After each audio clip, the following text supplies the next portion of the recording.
নমস্কার বন্ধুরা, কিচেনে আমাদের সকলকে স্বাগত। আজকে আমি বানাবো কমলা লেবুর পোলাও। তার জন্য আমি কড়াতে ঘি দিয়েছি। ঘিয়ের মধ্যে দিয়ে দেবো কয়েকটা তেজপাতা, বড় এলাচ, ছোট এলাচ আর স্টার এনিয়ান। ফোড়নটা আমি খুব ভালো করে ভেজে নেব। এবারে আমি চালটা ধুয়ে রেখেছিলাম, চালটা আমি দিয়ে দেবো। আমি এখানে 500 গ্রাম চাল নিয়েছি। আপনারা আপনাদের প্রয়োজন অনুযায়ী চালটা নেবেন। এবার দেবো কয়েকটা গোটা গোলমরিচ, পরিমাণ মতো লবণ। এবার দেবো পরিমাণ মতো চিনি। পোলাও একটু মিষ্টি মিষ্টি হয়, আমি একটু চিনি বেশি দেবো।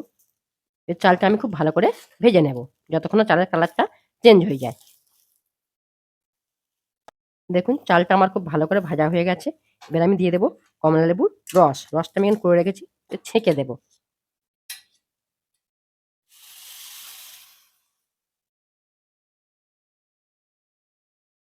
দেখুন আমার রসটা একটু কম হয়েছে, আমি এখানে অল্প পরিমাণ জল দিয়ে দেবো। আপনারা চাইলে পুরোটাই রস দিয়েও করতে পারবেন, আর কমলা লেবুর রস।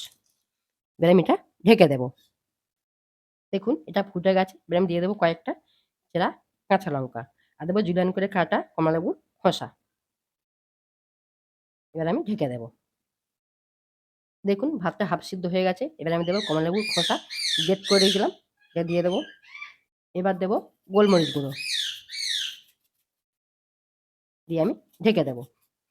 এবার আমি কমলালেবুর কোয়াগুলো দিয়ে দেবো, দিয়ে আমি ঢেকে দেবো। দেখুন পোলাওটা আমার রেডি হয়ে গেছে। এবার আমি উপর থেকে বেরেস্তা ছড়িয়ে দেবো। যদি কেউ নিরামিষ খান, বেরেস্তা দেওয়ার কোনো দরকার নেই। দিয়ে আমি ঢাকা দেবো।